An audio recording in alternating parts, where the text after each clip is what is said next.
तो फ्रेंड्स, हमें भी पता है ये स्टोरी काफ़ी बोरिंग हो रही है, आप बोलिए। तो फ्रेंड्स, आप लोगों को मैं बता दूं, ये स्टोरी आगे चल के इतना रोमांटिक इंटरेस्टिंग लव स्टोरी होने वाली है तानी और सैम की, कि आप सोच भी नहीं सकते। तो फ्रेंड्स, चलिए बिना किसी देरी की वीडियो स्टार्ट करते हैं। इससे पहले चैनल पर नए हैं तो चैनल को सब्सक्राइब कर लीजिए और बेल आइकन को प्रेस कर दीजिए। मैड कबीर की माँ के कमरे की तरफ इशारा करते हुए कहती है और कबीर अपनी कदम बढ़ाते हुए उस कमरे की तरफ जाने लगता है जहां उसकी जिंदगी की सबसे बड़ी खुशी उसकी माँ। कबीर अब उस कमरे के बाहर पहुंचता है और कमरे का डोर थोड़ा ओपन करता है, जिससे उसे सामने बैठी राही देखती है, जो सामने एक बेड पे लेटी किसी शख्स से बात कर रही थी। कबीर को उस इंसान का फेस दिख तो नहीं रहा था, क्योंकि राही कबीर के उसके माँ के फेस के बीच में बैठी हुई थी, लेकिन उसे इतना जरूर दिख रहा था कि ये जो कोई भी था उसकी हालत काफी खराब है और वो मेडिकल अपॉइंटमेंट के सहारे ही यहाँ पर है। कबीर अब राही की तरफ अपने कुछ कदम बढ़ाता है, लेकिन तभी उसका फोन रिंग करने लगता है और वो फोन अटेंड करने उस कमरे से थोड़ा दूर चला जाता है। वहीं राही कबीर की माँ से कहती है, हमारे घर में एक नए मेहमान आए हैं आंटी, वो मेरा हंस ब्रेकफास्ट के लिए वेट कर रहे होंगे। अभी मैं चलती हूँ, मैं आपसे ऑफिस से आकर मिलूंगी। राही कबीर की माँ को अच्छे से ब्लैंकेट से कवर करती है और वहां से चली जाती है। कबीर जैसे ही फोन कॉल अटेंड करने के बाद वापस आता है कि वह राही ब्रेकफास्ट के लिए उसका वेट कर रही होती है। कबीर राही को देखकर मुस्कुराता है और जाकर चेयर में बैठता है। राही और कबीर ब्रेकफास्ट कर रहे होते हैं। कबीर का पूरा ध्यान तो ब्रेकफास्ट में होता है, लेकिन राही चुपके चुपके कबीर को ही देख रही थी। राही के दिल में कबीर के लिए फीलिंग्स पहले ही नजर में पनपना शुरू हो गए थे, लेकिन राही इस बात को समझ ही नहीं पा रही थी। कबीर के साथ रहना उसे अच्छा लगता था। कबीर के साथ राही फेस फील करती है। कबीर की बात उसे अच्छी लगती है। कबीर के बारे में उसे और जानने का मन होता है, लेकिन राही अपनी इस सब फीलिंग से अनजान थी। लेकिन जब से उन दोनों की प्रोजेक्ट का काम शुरू हुआ है और दोनों की मुलाकातें बढ़ी हैं, राही अपने फीलिंग समझने लगी थी। लेकिन इस सब बातों से कबीर अभी भी अनजान था। उसने अभी अभी तानी से मूव ऑन करने की डिसीजन लिया था और वो अभी अपने काम पे ही अच्छे से फोकस कर रहा था। कबीर के मन में राही के लिए एक बिजनेस पार्टनर से बढ़कर कोई खास फीलिंग नहीं थी, और ये बात राही भी बहुत अच्छे से जानती थी। लेकिन राही हार मानने वाली लड़कियों में से बिल्कुल भी नहीं थी।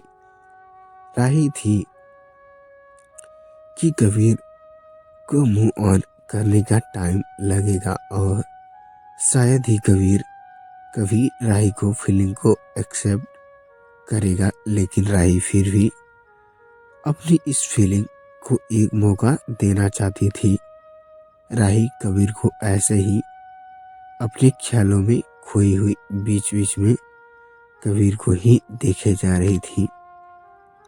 तभी कबीर अचानक कबीर राही से पूछता है, क्या वो आपकी माँ है मिस व्यास, जिसके साथ आप अभी कमरे में थी? कबीर की बात शांत भाव से कबीर से पूछता है तो कबीर ब्रेकफास्ट करते हुए ही राही से कहता है, मुझे उनसे मिलकर बहुत खुशी होगी मिस व्यास। राही आगे कहती है, अभी अभी उनको नर्स ने इंजेक्शन दिया है। आप और मैं ऑफिस से आकर उनसे मिलेंगे। कबीर खुशी खुशी हाँ में अपना सिर हिलाता है। वहीं दूसरी तरफ स्वयं की बात सुनकर तानी स्वयं की तरफ देखती है और अपने माथे पर आ रहे पसीने को पोंछती हुई उससे कहती है, तुम ना जाने किस बात को उलझे हुए हो। अगर उसने तुम्हें लेटर भेजा है तो तुम इसे पढ़ क्यों नहीं? मैं इस लेटर को अपने कमरे में रखने जा रहा हूँ, जहाँ मैंने अपने वेलविस्टर के सारे लेटर संभाल के रखे हैं। मुझे नहीं लगता कि अब इस लेटर को मुझे पढ़ना पड़ेगा। सैम उस टोकरी को संभालकर सर्वेंट टेबल में रखता हुए कहता है। इतना सुनते ही तानी के दिल की धड़कनें डर से काफी ज्यादा तेज हो गई थी। उसे डर था कि कहीं स्वयं उसकी उम्मीद हार चुका है, इसलिए ये लेटर्स पढ़ने से मना कर दे रहा है। इसी चिंता में तानी डरी हुई चेहरे से साथ सहन से पूछती है, क्यों तुम ये लेटर क्यों नहीं पढ़ोगे?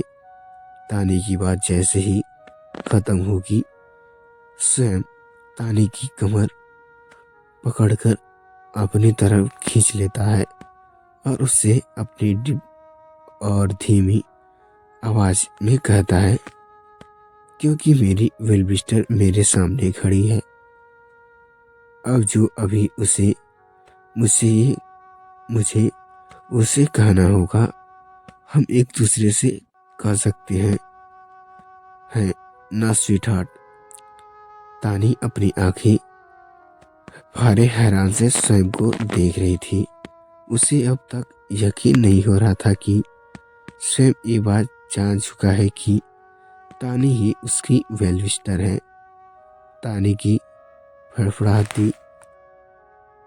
फड़फड़ाते पलके और कांपते ओठों इस बात को जाहिर कर रहे थे कि तानी अंदर से डरी हुई है कि स्वयं का रिएक्शन क्या होगा जब उसे पता चल चुका है कि उसकी वेलविस्टर तानी है।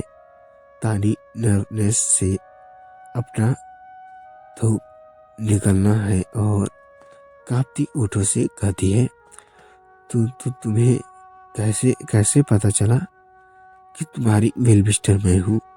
स्वयं का एक हाथ अभी भी तानी की कमर पर था और उसने तानी को अपने करीब करके रखा हुआ था। वहीं स्वयं का दूसरा हाथ तानी के फेस की तरफ बढ़ता है और स्वयं अपनी उंगलियों से तानी की चिक्स को सहलाते हुए कहता है, क्यों मुझे नहीं मालूम चलेगी? ये बात तानी कुछ नहीं कहती और अपना सिर नीचे झुका लेती है। स्वयं कुछ पल यूं ही तानी को देखता रहता है, फिर तानी के चीक को अपनी उंगलियों से उठाते हुए उसके फेस को ऊपर करता है। तानी की आंखें अभी भी सूखी हुई थी। स्वयं अपना डीप और इंटेंस वॉइस से फिर से तानी से कहता है, look into my S sweetheart. लेकिन तानी फिर भी हिम्मत नहीं हार पाती और अपनी आंख झुकाकर ही खड़ी रहती है। स्वयं तानी को नर्वसनेस समझ रहा था, इसलिए स्वयं तानी को बड़े प्यार से कंफर्टेबल फील कराते हुए कहता है, प्लीज मेरी आंखों में देखो तानी। तानी कुछ पल कुछ भी रिएक्ट नहीं करती, फिर थोड़ा हिम्मत करते हुए अपनी आंख ऊपर करती हुई स्वयं की आंखों में देखने लगती है। स्वयं को फेस अभी काफी सीरियस लग रहा था, लेकिन फिर भी सॉफ्टनेस से भरा हुआ था। स्वयं और तानी अभी दोनों एक दूसरे की आंखों में देख रहे थे। दोनों के दिल और दिमाग में अभी एहसासों के सैलाब उमड़ रहे थे। दोनों के पास अभी एक दूसरे को कहने के लिए बहुत अच्छा था। दोनों का एक दूसरे के यूं करीब होना एक खूबसूरत एहसास था जो दोनों को सुकून दे रहा था। स्वयं तानी के चिक को अपनी उंगलियों से सहलाते हुए कहता है, थैंक यू स्वीट हार्ट, हमेशा मेरे साथ देने के लिए, हमेशा मेरे साथ खड़ा होने के लिए, मुझे हिम्मत देने के लिए, मुझे नई जिंदगी देने के लिए। ये सब कहते हुए स्वयं की आवाज आंसू और दर्द से टूटने लगती थी। स्वयं के आंखों में हल्के आंसू थे जरूर, लेकिन आंसू इस बार खुशी के आंसू थे। लेकिन इस बार यहाँ सिर्फ स्वयं अकेला नहीं था, उसकी आंखों में आंसू थे। इस बार तानी के आंखों में भी आंसू थे, क्योंकि उसने अभी नहीं सोचा था कि स्वयं उससे ये सब कहेगा। उसे तो हमेशा से ही इस बात का डर था कि जब कभी स्वयं को इसके वेलविस्टर होने की सच्चाई पता चलेगी तो वो इस पर नाराज होगा। लेकिन यहाँ तानी की उम्मीद पर विपरीत स्वयं उसके थैंक यू कह रहा था। स्वयं अब अपने दोनों हाथों से तानी के फेस थामता है और उसकी आंखों में देखते हुए बड़े प्यार से कहता है, मुझे तुम्हें कुछ बताना है। ये सुनकर तानी थोड़ा हैरान होती है और थोड़ा नर्वस भी होती है, क्योंकि उसे अब ये लगने लगा था कि स्वयं न जाने अब कौन सी ऐसी बात कहने वाला है जो उसने शायद कभी एक्सेप्ट ना किया हो। स्वयं कुछ दिन से ऐसे कई चीजों कर चुका था जो तानी ने कभी एक्सेप्ट नहीं किया था।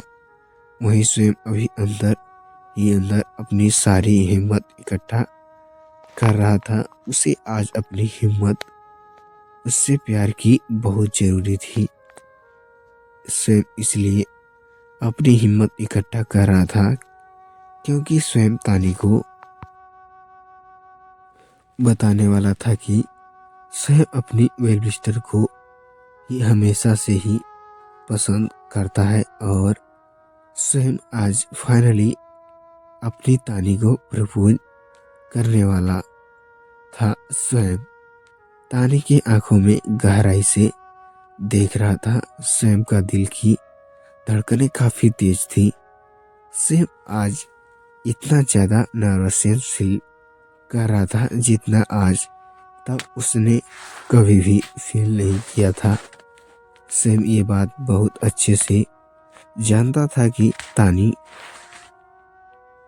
उससे ही प्यार करती है, लेकिन अपनी प्यार को फर्स्ट टाइम प्रपोज करने का डर स्वयं को चेहरे में साफ झलक रहा था।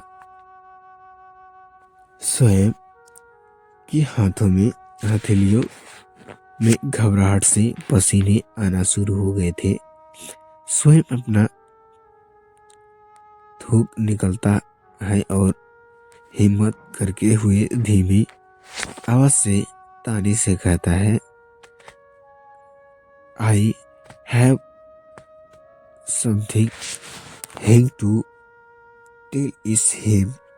कहते हुए तानी हमें अपना सिर हिलाती है। स्वयं के दिल और दिमाग में जो तूफान चल रहा था, स्वयं उसे थोड़ा शांत करते हुए एक गहरी सांस लेते हुए कहता है, तानी। तानी कहते ही तानी ना जाने क्यों स्वयं अचानक रुक जाता है। एक अजीब सी गिल्ड ही लहर उसके पूरी बॉडी में दौड़ जाती है जब उसे ये एहसास होता है कि वो जो करने जा रहा है वो सही नहीं है। सैम के मन में ये बात बैठ चुकी थी कि अब उसके पास ज़्यादा दिन का टाइम नहीं बचा है। वही तानी अभी भी अपनी आंखों में इंतजार के लिए स्वयं के कुछ कहने का वेट कर रही थी। स्वयं कुछ भी नहीं कह रहा था, इसलिए तानी से अब रहा नहीं जाता और तानी स्वयं से पूछती है, क्या कह रहे थे तुम? कहो। स्वयं अब अपनी पकड़ तानी की कमर से ढीला करता है और लेटर उठाते हुए कहता है, कुछ नहीं, बस मैं इतना कह रहा था कि क्या ना मैं तुम्हें मुंबई घुमाऊं। स्वयं जो अभी अपने दिल की बात तानी से कहने वाला था, अभी सिर्फ अपने दिल के कारण ही रुक गया था। ये सिर्फ स्वयं ही जानता था कि उसे इस बात से कितना ज़्यादा तकलीफ हुई थी जब उसे पता चला था कि उसे के कारण बिना किसी गलती के तानी इतने सालों से कितनी तकलीफ में थी। स्वयं अब फिर से तानी को अपने करीब करने से फिर उसे दूर जा रहा था। उसकी मुश्किलें और तकलीफ नहीं बढ़ाना चाहता था।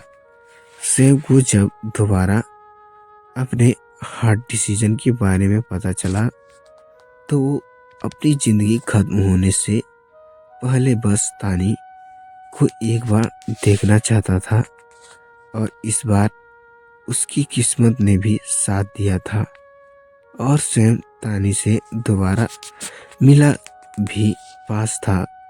ये स्वयं की मजबूरी थी कि तानी स्वयं अपने दिल की बात तानी से नहीं कह पाया। तानी स्वयं की बात सुनकर थोड़ा एक्साइटेड हो जाती है, इसलिए नहीं कि वे मुंबई घूमना चाहती थी, बल्कि इसलिए क्योंकि उसे स्वयं मुंबई घुमाने वाला था। तानी जानती थी कि अगर स्वयं खुश रहे तो उसकी हेल्थ में ज़रूर कोई चेंज। तो फ्रेंड्स, मैं आशा करता हूँ स्टोरी आपको अच्छी लगी है। तो फ्रेंड्स, स्टोरी आपको अच्छी लगी है तो प्लीज़ लाइक और कमेंट करना मत भूलिएगा। और हाँ, चैनल पर नए हैं तो चैनल को भी सब्सक्राइब कर लीजिए। ऐसे ही लव स्टोरी के लिए मिलते हैं नेक्स्ट पार्ट में। तो फ्रेंड्स, आज मैं न्यू स्टोरी एक पार्ट में अपलोड करने वाला हूँ। तो फ्रेंड्स, आज वो स्टोरी न्यू पार्ट आज अपलोड होने वाला है। तो फ्रेंड्स, आपको वो स्टोरी कैसी लगी कमेंट करके ज़रूर बताइएगा गाइज। और फ्रेंड, ऐसे ही इंटरेस्टिंग वीडियो के लिए मिलते हैं नेक्स्ट पार्ट में। तब तक के लिए बाय।